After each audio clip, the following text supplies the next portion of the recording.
Okay, hello class. Today we are going to be reading Stellaluna. Okay, so here's our cover page for our book, and here's our title, and our title is Stellaluna. And here's our author. So our author wrote the words in our book, and our author is Janell Cannon. Okay, here's our title page. So our title page has our title and our author again.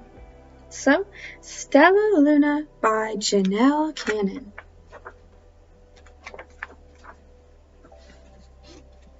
In a warm and sultry forest, far, far away, there once lived a mother fruit bat and her new baby. Oh, how Mother Bat loved her soft, tiny baby. I'll name you Stellaluna, she crooned. Each night, Mother Bat would carry Stellaluna clutched to her breast as she flew out to search for food. One night, as Mother Bat followed the heavy scent of ripe fruit, an owl spied her. On silent wings, the powerful bird swooped down upon the bats. Dodging and shrieking, Mother Bat tried to escape, but the owl struck again and again, knocking Stellaluna into the air. Her baby wings were as limp and useless as wet paper. Down, down, down she went, faster and faster into the forest below. The dark, leafy tangle of branches caught Stellaluna as she fell. One twig was small enough for Stellaluna's tiny feet. Wrapping her wings about her, she clutched the thin branch. Trembling with cold and fear, "Mother," Stellaluna squeaked, "where are you?" By daybreak, the baby bat could hold on no longer. Down, down again she dropped.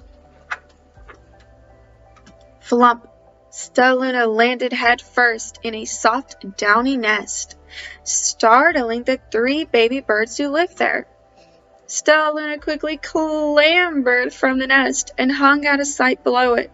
She listened to the babble of the 3 birds. "What was that?" cried Flap.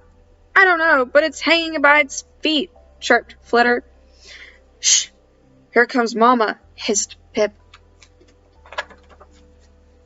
Many, many times that day, Mama Bird flew away, always returning with food for her babies. Stellaluna was terribly hungry, but not for the crawly things Mother Bird brought. Though finally the little bat could bear it no longer.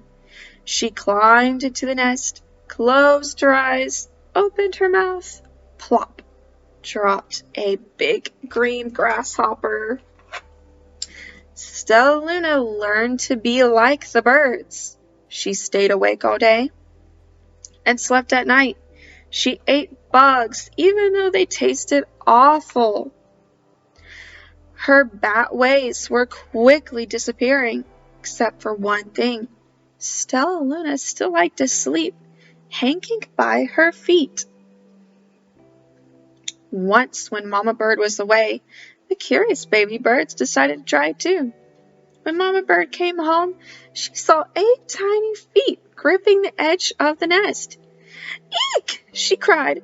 "Get back up here this instant. You're gonna fall and break your necks." The birds clambered back into the nest, but Mama Bird stopped Stellaluna. "You are teaching my children to do bad things. I will not let you back into this nest unless you promise to obey the rules of this house." Stellaluna promised. She ate bugs without making faces. She slept in the nest at night. She didn't hang by her feet. Stellaluna behaved as a good bird should. All the babies grew quickly. Soon the nest became crowded. Mama Bird told them it was time to learn to fly. One by one, Pip, Flitter, Flap, and Stellaluna jumped from the nest. Their wings worked. I'm just like them, thought Stellaluna. I can fly too. Pip, Flitter, and Flap landed gracefully on a branch. Stellaluna tried to do the same. How embarrassing! I will fly all day, Stellaluna told herself. Then no one will see how clumsy I am. The next day, Pip, Flitter, Flap, and Stellaluna went flying far from home. They flew for hours, exercising their new wings. The sun is setting, warned Flitter. We had better go home, or we will get lost in the dark, said Flap. But Stellaluna had flown far ahead and was nowhere to be seen. The 3 anxious birds went home without her. All alone, Stellaluna flew and flew until her wings ached and she dropped into a tree. I promised not to hang by my feet, Stellaluna sighed. So she hung by her thumbs and soon fell asleep. She didn't hear the soft sound of wings coming near.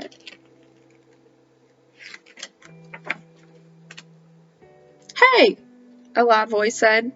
Why are you hanging upside down? Stellaluna's eyes opened wide. She saw a most peculiar face. I'm not upside down. You are, Stellaluna said. But you're a bat. Bats hang by their feet. You are hanging by your thumbs, so that makes you upside down. The creature said. I'm a bat. I'm hanging by my feet. That makes me right side up. Stellaluna was confused. Mama Bird told me I was upside down. She said I was wrong. Wrong for a bird, maybe, but not for a bat.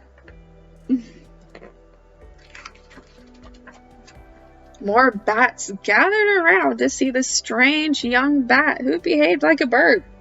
Stellaluna told them their story. You ate bugs? Stuttered one. You slept at night? Gasped another. How very strange, they all murmured. Wait, let me look at this child. A bat pushed through the crowd. An owl attacked you? She asked. Sniffing Stellaluna's fur, she whispered, You are Stellaluna. You are my baby. You escaped the owl? Cried Stellaluna. You survived? Yes, said Mother Bat as she wrapped her wings around Stellaluna. Come with me, and I'll show you where to find the most delicious fruit. You'll never have to eat another bug as long as you live. But it's nighttime, Stellaluna squeaked. We can't fly in the dark or we'll crash into trees. We're bats, said Mother Bat. We can see in the darkness. Come with us. Stellaluna was afraid, but she let go of the tree and she dropped into the deep blue sky. Stellaluna could see. She felt as though rays of light shone from her eyes. She was able to see everything in her path. Soon the bats found a mango tree, and Stellaluna ate as much of the fruit as she could hold. I'll never eat another bug as long as I live, cheered Stellaluna as she stuffed herself full. I must tell Pip, Flitter, and Flap. The next day, Stellaluna went to visit the birds. Come with me and meet my bat family, said Stellaluna. Okay, let's go, agreed Pip.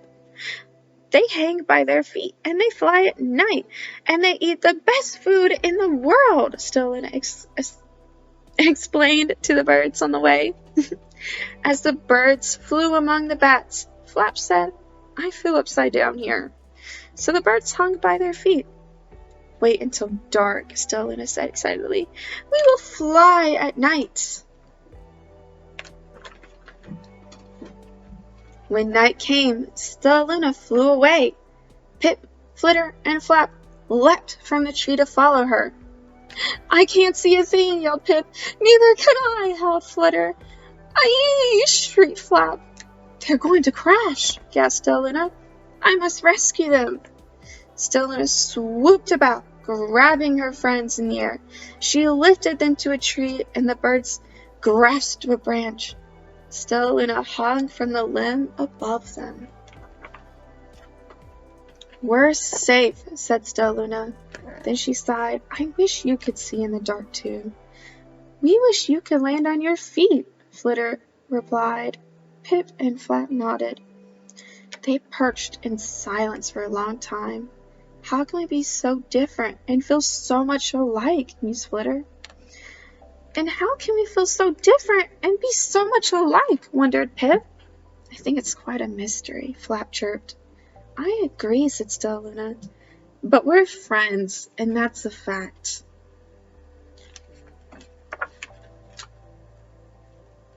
The end. Oh, it's a good story.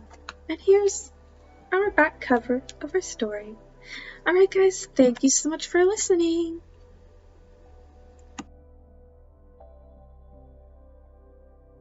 Okay, hello everybody. Alright, so we read the story called Stellaluna. And now I want you guys to tell me about the beginning, the middle, and the end of the story. I'm going to show you how you can do that with another story we read called Scarecrow Magic. So in the beginning of Scarecrow Magic, we see